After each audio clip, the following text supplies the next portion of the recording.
সবচেয়ে কুৎসিত মহিলা। বেঁচে থাকাকালে তিনি নিজের জীবনে কখনো সম্মান পাননি, এমনকি মারা যাওয়ার পরেও টানা 100 বছর ধরে তার মৃতদেহকে সার্কাসে, মিউজিয়ামে মানুষের মনোরঞ্জনের জন্য ব্যবহার করা হয়েছিল। আর শুধু তাকে নয়, তার শিশুকেও মিউজিয়ামে তার মৃতদেহের পাশে রাখা হয়েছিল বেশি অর্থ উপার্জনের আশায়।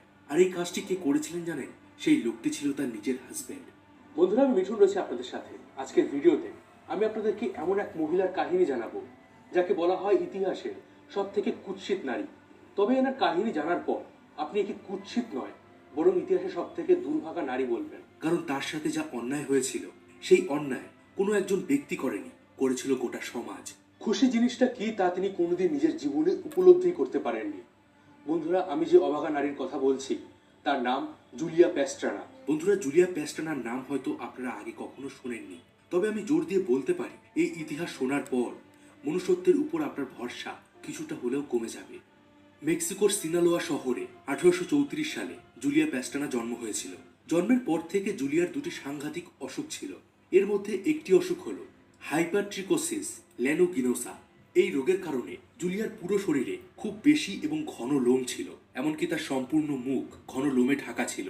দ্বিতীয় অসুখটি হলো জিনজিভাল হাইপারলাসিয়া, যার কারণে তার ঠোঁট এবং দাঁতের মাড়ি খুব বড় ছিল এবং তা বাইরের দিকে বেরিয়ে থাকতো, আর তার দাঁতগুলো ছিল এবড়ো খেবড়ো। কেউ কেউ জুলিয়াকে বিয়ার ওম্যান অর্থাৎ ভাল্লুক বলে ডাকতো, আবার কেউ তাকে ওপ এম্যান বা বন মানুষ বলে ডাকতো। আর একটা সময় তো লোকজন জুলিয়াকে পৃথিবীর সবচেয়ে কুৎসিত মহিলার তকমা দিয়ে দেয়। জুলিয়ার ছোটবেলা সম্পর্কে তেমন কোনো স্পষ্ট ইতিহাস পাওয়া যায় না, তবে অনেকে বলেন যে জন্মের পর জুলিয়ার বাবা মা তাকে মেরে ফেলার জন্য একটি জঙ্গলে ফেলে এসেছিল। আবার অনেকের মতে জুলিয়ার অদ্ভুত চেহারার জন্য তার এক কাকা তাকে একটি সার্কাস দলের কাছে বেচে দিয়েছিলেন। তবে সবচেয়ে বেশি লোকের মত অনুযায়ী জুলিয়ার ছোটবেলা কেটেছিল একটি অনাথ আশ্রমে। আর যখন সে কিছুটা বড় হয় তখন মেক্সিকোর গভর্নর তাকে নিজের বাড়িতে কাজের লোক হিসাবে নিযুক্ত করেন। গভর্নরের বাড়ি থেকে জুলিয়া অনেক কিছু শিখেছিল।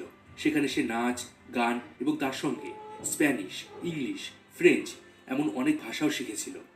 জুলিয়া যখন আরেকটু বড় হয় তখন তার মনে হয় যে তার নিজের উপজাতির লোকেদের কাছে ফিরে যাওয়া উচিত, কিন্তু সেই সঙ্গে তার মনে একটা আশঙ্কাও ছিল যে তার আপন লোকেরা তাকে কি নিজেদের বলে মেনে নেবে, নাকি তাকে অপমান করে তাদের থেকে আলাদা করে দেবে। কারণ ছোটবেলা থেকে সবাই জুলিয়াকে নিয়ে মজা করত। সে যেখানেই যেত সবাই তাকে বারবার ঘুরে ফিরে দেখত, কারণ এত বেশি লোমওয়ালা মহিলা কেউ আগে কখনো দেখেনি। 1854 সালে জুলিয়াকে একজন উপদেশ দেয় জুলিয়ার এই অদ্ভুত চেহারা সে যেন কোনো প্রদর্শনী করে বা সে যাতে কোনো সার্কাসে জয়েন করে। এতে তার যেমন পরিচিতি হবে তেমন সে অর্থ উপার্জন করতে পারবে। জুলিয়া ওই সময় ভাবে যদি নিজের উপজাতির কাছে সে ফিরে যায় তাহলে হয়তো